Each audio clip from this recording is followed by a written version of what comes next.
안녕하세요, 독자님들. 경제용입니다. 오늘 날짜는 2026년 4월 4일입니다. 주주들을 위해서 우리 회사 주식을 불태워 없애겠다, 이렇게 대대적으로 발표를 했는데, 오히려 그 회사 주가가 한 달 만에 30%나 폭락한다면 기분이 어떠실 것 같나요? 진짜 상상만 해도 좀 아찔하고 황당하죠. 그러니까요. 이게 상식적으로는 도무지 이해가 안 가는 일들이 지금 우리 시장에서 막 벌어지고 있습니다. 그래서 오늘 저희가 서울경제신문 증권부 기사 4건을 바탕으로 겉으로 보이는 그 화려한 공시 이면에 숨겨진 자본의 움직임, 그리고 우리 한국 증시의 새로운 룰에 대해서 아주 깊이 있게 파헤쳐 보겠습니다. 네, 오늘 다룰 이슈들이 진짜 시장에서 제일 뜨거운 이야기들이거든요. 맞아요. 그 상장을 앞둔 기업들에게 떨어진 자사주 소각이라는 강력한 압박, 그리고 예측 불가능해진 정규장을 피해서 밤잠을 잊고 야관 선물 시장으로 몰려든 개인 투자자분들의 이야기, 마지막으로 모두가 고금리에 허덕일 때 순수 현금만으로 거대한 조선소부터 호텔까지 다 쓸어 담고 있는 태광그룹의 행보까지, 자금이 어디서 막히고 어디로 흘러가고 있는지 그 거대한 흐름을 한번 추적해 보겠습니다.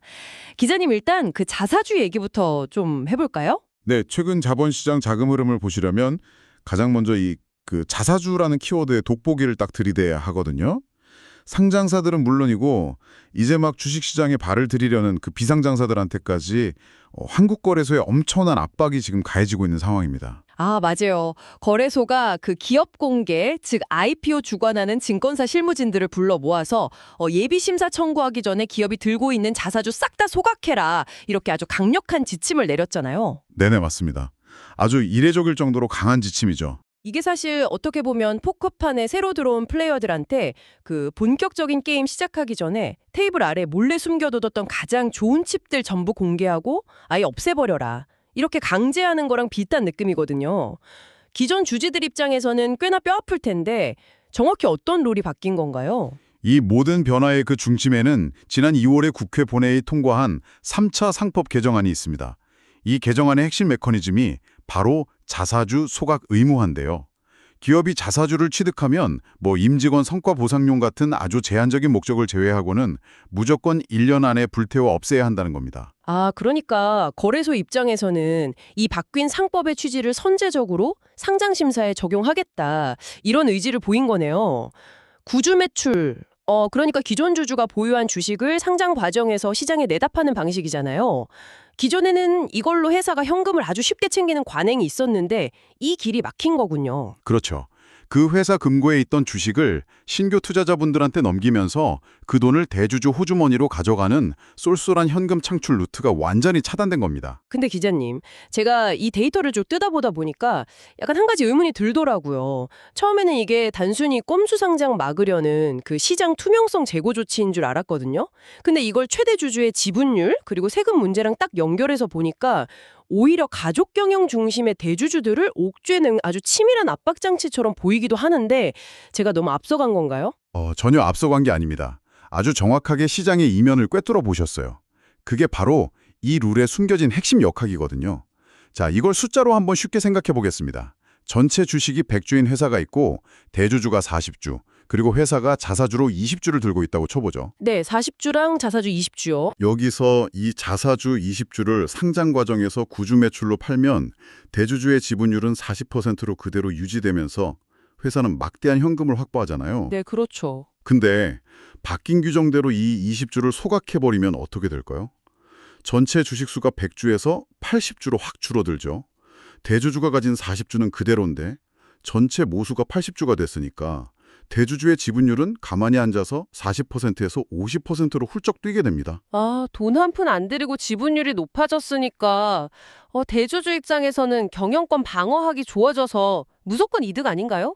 표면적으로는 딱 그렇게 보일 수 있죠. 근데 여기에 한국의 그 가혹한 상속세랑 증여세 체계를 대입하면 이야기가 완전히 달라집니다. 세금 폭탄이요. 네, 맞아요.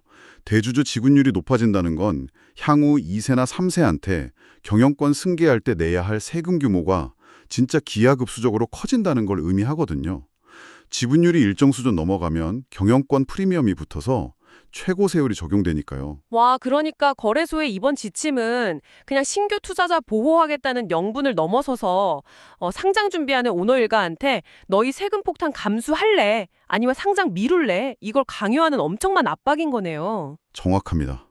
아주 기계적인 구조로 작동하는 거죠. 자사주 태우는 순간 모수 줄고 지분율 오르고 그게 세금 부메랑으로 돌아온다. 야, 흥미롭습니다. 근데 여기서 또 다른 모순이 하나 등장하거든요. 상장 전 기업들은 그렇다 치고 이미 거래되고 있는 상장사들이 자사주 소각한다고 공시하면 무조건 엄청난 호재로 인식되잖아요. 근데 실제 결과는 딴판이라고요. 네, 이게 투자자분들이 가장 조심하셔야 할 대목인데요. 저희 서울경제신문증권부가 올해 자사주 취득이나 처분 계획 공시한 160개 상장사 데이터를 쫙 추적해봤습니다. 그랬더니 공시 후 한 달이 지난 시점에서 주가가 오히려 하락한 기업이 무려 45%, 즉 50곳에 달했습니다. 진짜요? 45%면 절반 가까이는 호재라는 공식이 아예 안 먹혔다는 거잖아요. 아니, 대대적으로 주주환원 한다고 해놓고 주가가 폭락했다면 대체 왜 그런 건가요? 구체적인 사례를 보시면 바로 이해가 가실 겁니다. 코스닥 상장사인 라온로보틱스 같은 경우 소각 발표했는데도 한 달 만에 주가가 31.17%나 급락했고요. 브리지텍은 마이너스 28.95%, 현대약품도 마이너스 28.42%를 기록했습니다. 와, 거의 30% 가까이 빠졌네요. 이유가 뭔가요? 이유는 단순하면서도 냉혹합니다. 바로 펀더멘탈, 그러니까 본업의 부실함을 자사주라는 이벤트로 가리려고 했기 때문이에요. 스마트머니, 즉 외국인이나 기관 투자자들은 공시의 행간을 다 읽거든요. 회사가 자사주 태운다고 말은 하지만 정작 분기별 영업이익은 곤두박질고 치고 있는 그 본질적인 경고 신호를 보는 거죠. 아, 그러니까 실적 망가지는 회사가 주가 하락 막아보려고 일종의 연막탄으로 자사주 카드를 던졌는데 기관들은 그 연막탄 뒤에 있는 부실함을 보고 오히려 개인 투자자분들이 호재 뉴스 보고 막 달려들 때 물량 다 던지고 빠져나갔다는 거군요. 네, 정확한 분석입니다. 하나투자증권 박세현 연구원도 이 점을 아주 날카롭게 짚었는데요. 3차 상법 개정 이후에 기업들 패턴이 두 갈래로 나뉘고 있다는 겁니다. 진짜 실적이 탄탄해서 쿨하게 자사주 소각하는 기업이 있는 반면 법의 예외 조항을 방패 삼아서 실질적인 소각은 미루고 나중에 경영권 방어용으로 쓸 뒷구멍을 남겨두는 꼼수 기업이 늘고 있다고요. 결국 껍데기뿐인 형식적인 공시에 현혹되지 말고 진짜 본업에서 현금 잘 버는지 옥석 가리기를 확실히 해야겠네요. 아, 상황이 이렇다 보니까 독자님들 같은 현명한 투자자분들 입장에서는 진짜 피곤하실 것 같아요. 호재라고 믿었던 자사주 소각마저도 껌수로 쓰이고 있으니까요. 그렇죠. 시장 믿기가 힘들어지는 거죠. 이렇게 정규장 룰이 예측 불가능해지고 변동성이 커지니까 우리 개인 투자자분들이 아예 밤을 지새우면서 리스크를 방어할 새로운 곳을 찾아내셨다고요. 두 번째 주제, 야간 선물 시장 얘기로 넘어가 보죠. 기자님, 이 시장으로 자금이 얼마나 쏠리고 있나요? 그 규모랑 속도가 정말 놀라운 수준인데요. 지난 3월 코스피 200 야간 선물 일평균 거래 대금이 무려 13조 6,510억 원을 기록했습니다. 불과 석 달 전인 작년 12월만 해도 4조 9천억 원이었으니까 짧은 시간에 시장이 2.8배나 폭증한 겁니다. 잠깐만요. 13조요? 야간 선물, 즉 정규장이 끝난 후 저녁 6시부터 다음날 새벽 5시까지 미래의 주가지수를 사고 파는 파생상품이잖아요. 여기에 13조가 몰린다고요. 네, 맞습니다. 야간 선물, 즉 정규장이 끝난 후 저녁 6시부터 다음날 새벽 5시까지 미래의 주가지수를 사고 파는 파생상품인데요. 여기서 가장 주목할 핵심은 전체 거래 대금 중에 개인 투자자분들 비중이 전체의 4분의 1, 즉 3조 원을 훌쩍 넘겼다는 사실입니다. 아니, 우리가 잠든 시간에 매일 밤 3조 원어치를 굴린다고요? 보통 파생상품이라고 하면 구조도 복잡하고 위험해서 기관들 전유물로 여겨졌잖아요. 근데 왜 이렇게 개인 자금이 맹렬하게 몰려드는 건가요? 그게 바로 정규장 시스템의 한계랑 글로벌 매크로 환경의 시차 때문입니다. 정규장은 오후 3시 반에 닫히지만 자본시장은 안 멈추잖아요. 밤사이에 미국 증시에서 기술주들이 폭등락하고 중동이나 유럽에서 예상치 못한 이슈가 터지고요. 아, 그렇죠. 우리 잠든 사이에 별일이 다 터지죠. 예전에는 이런 악재 터지면 아침 9시 개장 때까지 불안에 떨다가 개장 직후 변동성을 온몸으로 맞이했거든요. 근데 이제는 야간 선물 통해서 내가 가진 현물 주식, 코스피 인덱스 펀드 같은 자산의 하락 위험을 밤사이에 실시간으로 해지하는 겁니다. 아, 그러니까 단순히 투기가 아니라 다음 날 아침 정규장이 어떻게 흘러갈지 미리 가늠해보는 일종의 야간 스포일러이자 방패로 적극 활용하시는 거군요. 이 스포일러 역할이 얼마나 정확한지 보여주는 아주 극적인 사례도 하나 있었다고요? 네. 파생시장 순기능을 제대로 보여준 일화인데요. 전날 정규장에서 미국 트럼프 대통령 연설 여파로 코스피가 하루 만에 4.47%나 대폭락을 한 날이 있었습니다. 시장 전체가 공포에 질렸었죠. 네, 그때 진짜 패닉셀링 엄청났잖아요. 맞아요. 근데 그날 밤 야간 선물 시장 흐름은 완전히 달랐습니다. 처음엔 좀 빠지나 싶더니 미국 본장 증시가 기술주 위주로 강력하게 반등하는 걸 실시간으로 반영해서 결국 2.19% 상승 마감했거든요. 오, 스포일러가 어제는 과매도였다. 내일 우리 장은 반드시 오른다. 이렇게 미리 시그널을 딱 준 거네요. 다음날 아침 정규장 반응은 어땠나요? 정확히 일치했습니다. 코스피가 곧바로 2.74% 상승 출발해서 가뿐하게 5,300선을 회복했거든요. 만약 전날 폭락에 겁먹고 아침 일찍 시장가로 던지려던 투자자라면 이 야간 선물 흐름 본 덕분에 최악의 손절매 실수를 피할 수 있었던 거죠. 와, 진짜 똑똑하시네요.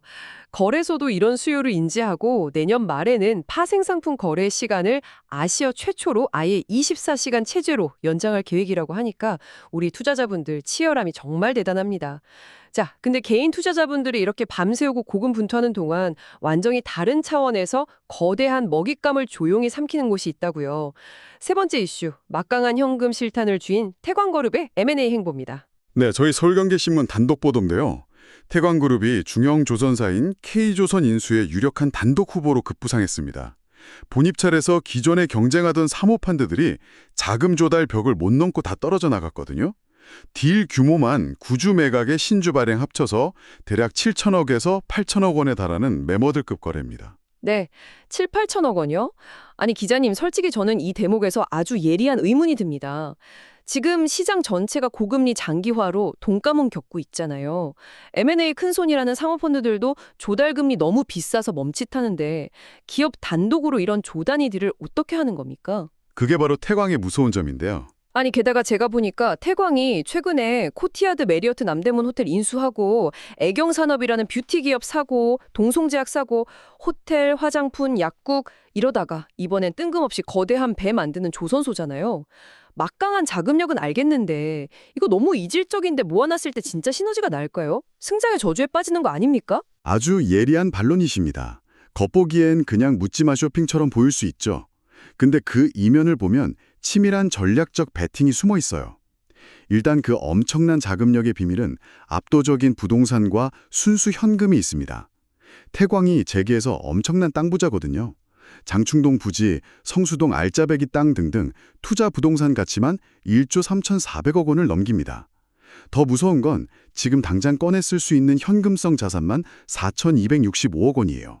아, 남들처럼 은행에서 비싼 이자 주고 돈 빌릴 필요가 없다는 거네요. 고금리 때문에 사모펀드들 물러나 있을 때가 현금 부자인 태광 입장에서는 알짜 기업 헐값에 줍줍하는 절호의 쇼핑 찬스가 된 거군요. 바로 그겁니다.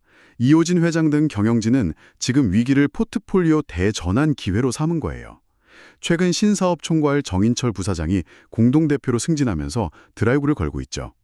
기존 섬유, 화학 중심의 낡은 사업을 벗어던지고 중공업, 뷰티, 바이오, 호스피털리티라는 4대 축으로 다각화하는 중입니다.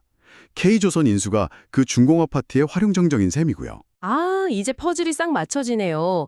태광은 고금리라는 최악의 조건 속에서도 현금만으로 배 사고, 호텔 사고, 화장품 회사 쓸어 담으면서 체질 자체를 뜯어고치고 있는 겁니다. 이거 지켜보면 독자님들도 도발적인 질문이 하나 떠오르실 겁니다. 과연 현금 부자, 태광의 다음 M&A 타겟은 어딜지, 그리고 앞서 짚어본 강력해진 자사주 소각 규제가 우리 증시의 고질적인 밸류에이션 문제를 정말 해결할 수 있을지 투자자분들도 계속해서 지켜보시면 좋겠습니다. 지금까지 상장 전 자사주 소각 압박과 야간 선물 거래 급증, 그리고 태광그룹의 K조선 M&A 주제에 대해 다뤘습니다. 투자 판단에 참고가 되셨길 바랍니다. 다음에도 빠른 증권 소식으로 찾아뵙겠습니다. 본 내용은 투자 참고 정보이며 투자 결정에 따른 책임은 투자자 본인에게 있습니다. 지금까지 서울경제신문 경제용이었습니다. 감사합니다. 7분 40초.